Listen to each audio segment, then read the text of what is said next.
بسم اللہ الرحمن الرحیم، اللہ کے نام سے جو رحمان اور رحیم ہے۔ الف لام میم۔ الف لام میم، یہ حروف مقطعات قرآن مجید کی بعض صورتوں کے آغاز میں پائے جاتے ہیں۔ جس زمانے میں قرآن مجید نازل ہوا ہے اس دور کے اسالیب بیان میں اس طرح کے حروف مقطعات کا استعمال عام طور پر معروف تھا۔ خطیب اور شعراء دونوں اس اسلوب سے کام لیتے تھے، چنانچہ اب بھی کلام جاہلیت کے جو نمونے محفوظ ہیں ان میں اس کی مثالیں ہمیں ملتی ہیں۔ اس استعمال عام کی وجہ سے یہ مقطعات کوئی چیزتا نہ تھے جس کو بولنے والے کے سوا کوئی نہ سمجھتا ہو، بلکہ سامعین بالعموم جانتے تھے کہ ان سے مراد کیا ہے۔ یہی وجہ ہے کہ قرآن کے خلاف نبی صلی اللہ علیہ وسلم کے ہم اصل مخالفین میں سے کسی نے بھی یہ اعتراض کبھی نہیں کیا کہ یہ بے معنی حروف کیسے ہیں جو تم بعض صورتوں کی ابتدا میں بولتے ہو، اور یہی وجہ ہے کہ صحابہ کرام رضوان اللہ تعالی علیہم اجمعین سے بھی ایسی کوئی روایت منقول نہیں ہے کہ انہوں نے نبی صلی اللہ علیہ وسلم سے ان کے معنی پوچھے ہوں۔ بعد میں یہ اسلوب عربی زبان میں متروک ہوتا چلا گیا اور اس بنا پر مفسرین کے لیے ان کے معنی متعین کرنا مشکل ہو گیا، لیکن یہ ظاہر ہے کہ نہ تو ان حروف کا مفہوم سمجھنے پر قرآن سے ہدایت حاصل کرنے کا انحصار ہے، اور نہ یہی بات ہے کہ اگر کوئی شخص ان کے معنی نہ جانے گا تو اس کے راہ راست پانے میں کوئی نقص رہ جائے گا۔ لہذا ایک عام ناظر کے لیے کچھ ضروری نہیں ہے کہ وہ ان کی تحقیق میں سرگرداں ہو۔ ذالک الکتاب لا ریب فیہ ھدی للمتقین، یہ اللہ کی کتاب ہے، اس میں کوئی شک نہیں ہے۔ اس کا ایک سیدھا سادہ مطلب تو یہ ہے کہ بے شک یہ اللہ کی کتاب ہے، مگر ایک مطلب یہ بھی ہو سکتا ہے کہ یہ ایسی کتاب ہے جس میں شک کی کوئی بات نہیں ہے۔ دنیا میں جتنی کتابیں امور ما بعد طبیعت اور حقائق ما ورائے ادراک سے بحث کرتی ہیں وہ سب قیاس و گمان پر مبنی ہیں، اس لیے خود ان کے مصنف بھی اپنے بیانات کے بارے میں شک سے پاک نہیں ہو سکتے، خواہ وہ کتنے ہی یقین کا اظہار کریں۔ لیکن یہ ایسی کتاب ہے جو سراسر علم حقیقت پر مبنی ہے۔ اس کا مصنف وہ ہے جو تمام حقیقتوں کا علم رکھتا ہے، اس لیے فی الواقع اس میں شک کے لیے کوئی جگہ نہیں۔ یہ دوسری بات ہے کہ انسان اپنی نادانی کی بنا پر اس کے بیانات میں شک کریں۔ ہدایت ہے ان پرہیزگاروں کے لیے، یعنی یہ کتاب ہے تو سراسر ہدایت اور رہنمائی، مگر اس سے فائدہ اٹھانے کے لیے ضروری ہے کہ آدمی میں چند صفات پائی جاتی ہوں۔ ان میں سے اولین صفت یہ ہے کہ آدمی پرہیزگار ہو، بھلائی اور برائی میں تمیز کرتا ہو، برائی سے بچنا چاہتا ہو، بھلائی کا طالب ہو اور اس پر عمل کرنے کا خواہش مند ہو۔ رہے وہ لوگ جو دنیا میں جانوروں کی طرح جیتے ہوں، جنہیں کبھی یہ فکر لاحق نہ ہوتی ہو کہ جو کچھ وہ کر رہے ہیں وہ صحیح بھی ہے یا نہیں، بس جدھر دنیا چل رہی ہو یا جدھر خواہش نفس دھکیل دے یا جدھر قدم اٹھ جائیں اسی طرف چل پڑتے ہوں، تو ایسے لوگوں کے لیے قرآن میں کوئی رہنمائی نہیں ہے۔ الذین یؤمنون بالغیب ویقیمون الصلاة ومما رزقناہم ينفقون، جو غیب پر ایمان لاتے ہیں۔ یہ قرآن سے فائدہ اٹھانے کے لیے دوسری شرط ہے۔ غیب سے مراد وہ حقیقتیں ہیں جو انسان کے حواس سے پوشیدہ ہیں اور کبھی براہ راست عام انسانوں کے تجربے و مشاہدے میں نہیں آتی، مثلا خدا کی ذات و صفات، ملائکہ، وحی، جنت، دوزخ وغیرہ۔ ان حقیقتوں کو بغیر دیکھے ماننا اور اس اعتماد پر ماننا کہ نبی ان کی خبر دے رہا ہے، ایمان بالغیب ہے۔ آیت کا مطلب یہ ہے کہ جو شخص ان غیر محسوس حقیقتوں کو ماننے کے لیے تیار ہو صرف وہی قرآن کی رہنمائی سے فائدہ اٹھا سکتا ہے۔ رہا وہ شخص جو ماننے کے لیے دیکھنے اور چکھنے اور سونگنے کی شرط لگائے اور جو کہے کہ میں کسی ایسی چیز کو نہیں مان سکتا جو ناپی اور تولی نہ جا سکتی ہو، تو وہ اس کتاب سے ہدایت نہیں پا سکتا۔ نماز قائم کرتے ہیں، یہ تیسری شرط ہے۔ اس کا مطلب یہ ہے کہ جو لوگ صرف مان کر بیٹھ جانے والے ہوں وہ قرآن سے فائدہ نہیں اٹھا سکتے۔ اس سے فائدہ اٹھانے کے لیے ضروری ہے کہ آدمی ایمان لانے کے بعد فوراً ہی عملی اطاعت کے لیے آمادہ ہو جائے، اور عملی اطاعت کی اولین علامت اور دائمی علامت نماز ہے۔ ایمان لانے پر چند گھنٹے بھی نہیں گزرتے کہ مؤذن نماز کے لیے پکارتا ہے اور اسی وقت فیصلہ ہو جاتا ہے کہ ایمان کا دعویٰ کرنے والا اطاعت کے لیے بھی تیار ہے یا نہیں۔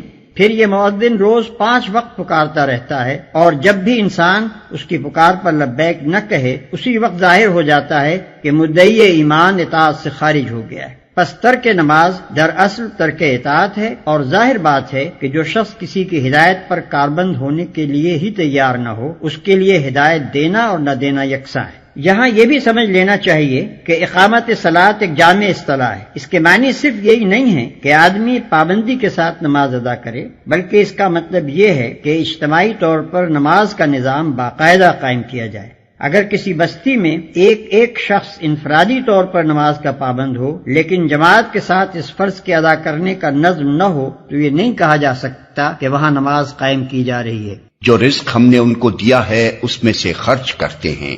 یہ قرآن کی رہنمائی سے فائدہ اٹھانے کے لیے چوتھی شرط ہے کہ آدمی تنگ دل نہ ہو، زر پرست نہ ہو، اس کے مال میں خدا اور بندوں کے جو حقوق مقرر کیے جائیں انہیں ادا کرنے کے لیے تیار ہو، جس چیز پر ایمان لایا ہے اس کی خاطر مالی قربانی کرنے میں بھی دریغ نہ کرے۔ والذین یؤمنون بما انزل الیک وما انزل من قبلک وبالآخرة هم یوقنون۔ جو کتاب تم پر نازل کی گئی ہے یعنی قرآن، اور جو کتابیں تم سے پہلے نازل کی گئی تھیں ان سب پر ایمان لاتے ہیں۔ یہ پانچویں شرط ہے کہ آدمی ان تمام کتابوں کو برحق تسلیم کرے جو وحی کے ذریعے سے خدا نے محمد صلی اللہ علیہ وسلم اور ان سے پہلے کے انبیاء پر مختلف زمانوں اور ملکوں میں نازل کی۔ اس شرط کی بنا پر قرآن کی ہدایت کا دروازہ ان سب لوگوں پر بند ہے جو سرے سے اس ضرورت ہی کے قائل نہ ہوں کہ انسان کو خدا کی طرف سے ہدایت ملنی چاہیے، یا اس ضرورت کے تو قائل ہوں مگر اس کے لیے وحی اور رسالت کی طرف رجوع کرنا غیر ضروری سمجھتے ہوں، اور خود کچھ نظریات قائم کر کے انہی کو خدائی ہدایت قرار دے بیٹھیں، یا آسمانی کتابوں کے بھی قائل ہوں مگر صرف اس کتاب یا ان کتابوں پر ایمان لائیں جنہیں ان کے باپ دادا مانتے چلے آئے ہیں۔ رہی اسی سرچشمے سے نکلی ہوئی دوسری ہدایات تو وہ ان کو قبول کرنے سے انکار کر دیں۔ ایسے سب لوگوں کو الگ کر کے قرآن اپنا چشمہ فیض صرف ان لوگوں کے لیے کھولتا ہے جو اپنے آپ کو خدائی ہدایت کا محتاج بھی مانتے ہوں اور یہ بھی تسلیم کرتے ہوں کہ خدا کی یہ ہدایت ہر انسان کے پاس الگ الگ نہیں آتی بلکہ انبیاء اور کتب آسمانی کے ذریعے سے ہی خلق تک پہنچتی ہے، اور پھر وہ کسی نسلی و قومی تعصب میں بھی مبتلا نہ ہوں بلکہ خالص حق کے پرستار ہوں۔ اس لیے حق جہاں جہاں جس شکل میں بھی آیا ہے اس کے آگے سر جھکا دیں اور آخرت پر یقین رکھتے ہیں۔ یہ چھٹی اور آخری شرط ہے۔ آخرت ایک جامع لفظ ہے جس کا اطلاق بہت سے عقائد کے مجموعے پر ہوتا ہے۔ اس میں حسب ذیل عقائد شامل ہیں۔ ایک، یہ کہ انسان اس دنیا میں غیر ذمہ دار نہیں ہے بلکہ اپنے تمام اعمال کے لیے خدا کے سامنے جواب دہ ہے۔ دو، یہ کہ دنیا کا موجودہ نظام ابدی نہیں ہے بلکہ ایک وقت پر جس سے صرف خدا ہی جانتا ہے اس کا خاتمہ ہو جائے گا۔ تین، یہ کہ اس عالم کے خاتمے کے بعد خدا ایک دوسرا عالم بنائے گا اور اس میں پوری نوع انسانی کو جو ابتدائے آفرینش سے قیامت تک زمین پر پیدا ہوئی تھی بیک وقت دوبارہ پیدا کرے گا اور سب کو جمع کر کے ان کے اعمال کا حساب لے گا اور ہر ایک کو اس کے کیے کا پورا پورا بدلہ دے گا۔ چار، یہ کہ خدا کے اس فیصلے کی روح سے جو لوگ نیک قرار پائیں گے وہ جنت میں جائیں گے اور جو لوگ بد ٹھہریں گے وہ دوزخ میں ڈالے جائیں گے۔ پانچ، یہ کہ کامیابی اور ناکامی کا اصلی معیار موجودہ زندگی کی خوشحالی و بدحالی نہیں ہے بلکہ در حقیقت کامیاب انسان وہ ہے جو خدا کے آخری فیصلے میں کامیاب ٹھہرے اور ناکام وہ ہے جو وہاں ناکام ہو۔ عقائد کے اس مجموعے پر جن لوگوں کو یقین نہ ہو وہ قرآن سے کوئی فائدہ نہیں اٹھا سکتے، کیونکہ ان باتوں کا انکار تو درکنار، اگر کسی کے دل میں ان کی طرف سے شک اور تذبذب کی کیفیت بھی ہو تو وہ اس راستے پر نہیں چل سکتا جو انسانی زندگی کے لیے قرآن نے تجویز کیا ہے۔ اولئک علی ھدی من ربہم وَأُولَئِكَ هُمُ الْمُفْلِحُونَ۔ ایسے لوگ اپنے رب کی طرف سے راہ راست پر ہیں اور وہی فلاح پانے والے ہیں۔ ان الذین کفروا سواء علیہم اانذرتہم ام لم تنذرہم لا یؤمنون۔ جن لوگوں نے ان باتوں کو تسلیم کرنے سے انکار کر دیا ان کے لیے یکساں ہے خواہ تم انہیں خبردار کرو یا نہ کرو، بہرحال وہ ماننے والے نہیں ہیں۔ جن لوگوں نے ان باتوں کو تسلیم کرنے سے انکار کر دیا، یعنی وہ 6 کی 6 شرطیں جن کا ذکر اوپر ہوا ہے پوری نہ کی اور ان سب کو یا ان میں سے کسی ایک کو بھی قبول کرنے سے انکار کر دیا۔ ختم اللہ علی قلوبہم وعلی سمعہم وعلى أبصارهم غشاوة ولهم عذاب عظيم۔ اللہ نے ان کے دلوں اور ان کے کانوں پر مہر لگا دی ہے اور ان کی آنکھوں پر پردہ پڑ گیا ہے، وہ سخت سزا کے مستحق ہیں۔ اللہ نے ان کے دلوں اور ان کے کانوں پر مہر لگا دی ہے۔